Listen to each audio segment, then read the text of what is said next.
Maksud beriman kepada kitab Allah. Yakin bahawa Allah Subhanahu wa Ta'ala menurunkan kitab dan suhuf kepada para nabi dan rasul alaihimus salatu wassalam sebagai panduan hidup manusia. Dalilnya firman Allah Subhanahu wa Ta'ala, Ya ayyuhallazina aminu billahi wa rusulihi wal kitabil ladzi nazzala ala rasulihi wal kitabil ladzi anzala min qabl. Maksudnya, wahai orang-orang yang beriman, tetapkanlah iman kamu kepada Allah dan Rasulnya dan kepada kitab Al-Quran yang telah diturunkan kepada Rasul Muhammad dan juga kepada kitab wahyu yang telah diturunkan dahulu daripada itu. Surah An-Nisa ayat 36.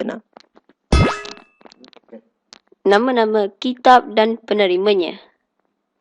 1. Kitab Zabur. Nabi Daud alaihi salam. Bahasa Syriani. 2. Kitab Taurat. Nabi Musa alaihi salam. Bahasa Ibrani. 3. Injil. Kitab Injil. Nabi Isa alaihi salam. Juga bahasa Ibrani.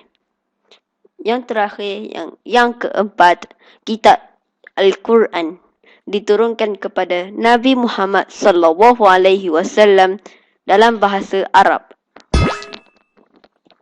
Suhuf dan penerimanya. Pertama, suhuf ialah kalam Allah yang mengandungi hukum dasar, kata-kata hikmah dan pengajaran kepada manusia.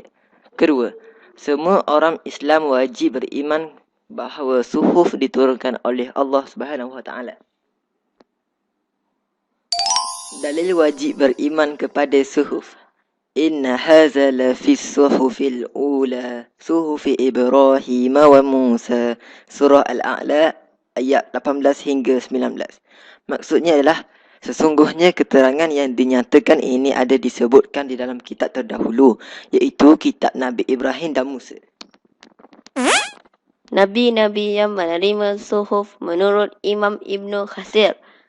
Nabi Musa alaihi salam 10. Nabi Ibrahim alaihi salam 10. Nabi Idris alaihi salam 30. Nabi Syekh alaihi salam 50. Keistimewaan Al-Quran berbanding kitab samawi yang lain.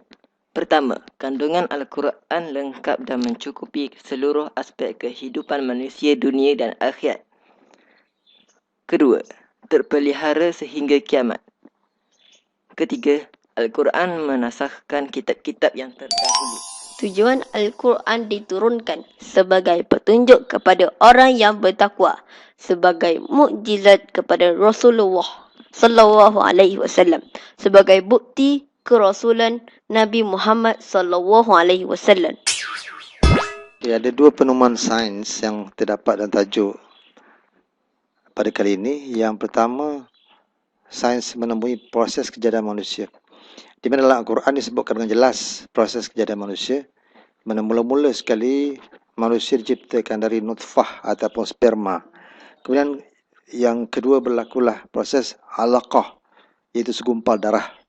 Yang ketiga mudghah, seketul daging. Yang keempat izam ataupun tulang. Yang kelima izam lahma, iaitu tulang dibaluti daging. Yang keenam janin yang ditiupkan roh.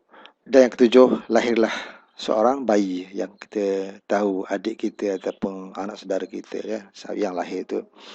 Ini adalah penemuan sains yang pertama. Kemudian penemuan sains yang kedua, ada satu lagi iaitu penemuan sains tentang the layers of human skin ataupun kulit manusia ini. Kulit manusia ada 3 lapis macam kita lihat dalam gambar itu. Dan Al-Quran menjelaskan tentang kulit ini. Di mana yang pertama, kita lihat meniup penghantar rasa sakit terletak pada kulit manusia. Dan kemudian proses menggantikan kulit lama dan kulit yang baru disebut sebagai mitosis. Dan dalam Quran disebutkan dalam ayat bagaimana orang yang ingkar kepada Allah SWT akan dibakar dalam api neraka, dan kulit yang akan dibakar, kulit itu hangus, akan digantikan dengan kulit yang baru, liyazuqul azab, untuk merasai azab daripada Allah Subhanahu wa Ta'ala. Hikmat beriman kepada Al-Quran. Yang pertama, dapat menjaga jiwa keturunan dan harta kerana Al-Quran melarang perbuatan yang merosakkan seperti membunuh. Yang kedua, dapat meningkatkan keyakinan kepada Allah Subhanahu wa taala dan kerasulan Nabi Muhammad. Yang ketiga, dapat membentuk masyarakat yang berbudi pekerti mulia kerana Al-Quran mengajar perkara yang membawa kebaikan. Yang keempat, merapatkan hubungan persaudaraan sesama Islam dan menjaga hubungan baik dengan orang bukan Islam.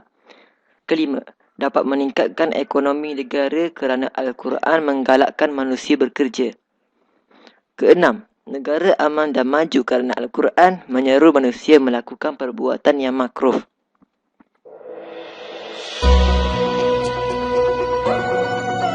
Subscribe, like and share.